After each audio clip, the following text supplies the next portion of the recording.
अगं हिम्मत कर बाबा, हिम्मत कर. चाय गिरा को जाना या हिम्मत कर.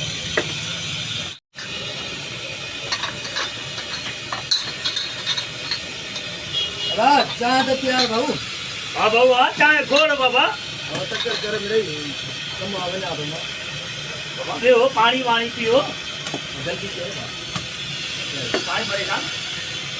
रो बुधो ये पिया चाय पिया खाली बाबा चाय वीआईपी फर्स्ट क्लास चाय. हां हाँ तो अकेले खीरे की चाय पिए तो इतना खीरे गया. बाबा खीर होता ना, खीर जाम है ना. हां बाबा रे बुधो खीर. हां हां हाणे ॾाठियो खीर ठीक, रिढ जो खीर, बकरी जो खीर, मेह जो खीर. हां तार हिम्मत कर बाबा चाय ला. बुधो बकरी जो खीर जो खट्टो होंदो काटो समझी. दाची खीर भी मत हो न दी दो पर मैं जो खीर तो आहे ना. हाँ बाबा मेह आहे.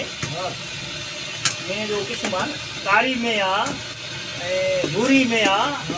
कहिड़ी मेह जो खीर पीअंदे. हाँ तो हाणे जल्दी करे यो भूरी में जो खीर खणी आ. रेट तो साॻो ई आहे न बा. बाबा बातो त ॼाणे भूरी मेह जो खीर खपियो. खपियो. बोले अरे बा छोड़ चाय खीर घाटे तो खीर आहे थी.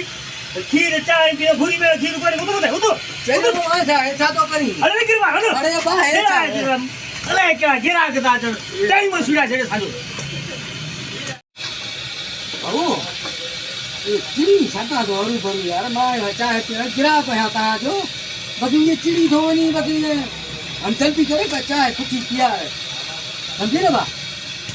गिराक आवे भला आवे हमें आवे असां भी परेशान लगा पिया आहियूं. वटि सट लॻी अंदरि गिराक वेठा थोरी चांहि का तूं बि खणी दिमाग़ ख़राब छॾियो आहे. खबर है ना ऐसे. तव्हां हिम्मत कर चांहि ला हिम्मत कर. बुधियो सेठ पतर तो नहीं ना हाणे तो अॼु गिराक सभु खां विड़ी पई न नी पुछाए थो मां चओ. चाल ते ॿुध महांगाई दौर लॻी पियो आहे. अॻे ई सेठ पघार घटि थो ॾे. हाँ चलो यो कोप अधु ॾे अधु जो अधु करे थोड़े मिड़ई गंजा मिड़ई ॾाढी खन जाए थो ये त ख़बर न बा इहो अधु कोप अधु वरी न अधु. वरी हुनजो अधु. हा हा इहो त थोड़े छा कयूं आया तो मिड़ई संगत वारा आयो मां थी चांहि पी अचां थो. भोला त बाक़ी ॿी त ख़राब थो वञे. न करे वारो करे वठो इहो ॿुधो 10 रुपया सिगरेट बि त वठी आणे ॾे मूंखे इहो करणो. हली बा अचे बा 10 रुपया सिगरेट बि त वठी आ. हाणे सिगरेट वठण मां कोन बि कुझु. बाबा गिरा पे मां तव्हांजो चांहि थो पिया सिगरेट थो वठी आ न. चांहि तो पीआरियो था सॼे मर्ग चांहि वारी मिले थो चांहि कोन. बाबा इहो ॿुधो भला फारी तो वठी आ हिकिड़ी. हलो पाणी ॿुधो ॿुधो तूं सिगरेट वठी आ फारी वठी आ ॿुधो बोले. अरे छा बाबा गिराक सां न था खपनि. यार चरियो आहे छा केरु तो तव्हांजे होटल ते. हल हल निकिर हल. चांहि असां न पियो न ॿियो केरु अचेव थो पीअण. असांजो दिमाग़ ई फेरे छॾियो अथई. नहीं आदे खणी अचो यार सफ़ा बादशाह हुई ॿियो वरी छा आहे. नहीं तूं कर असांजे होटल ते करे बि ॾे.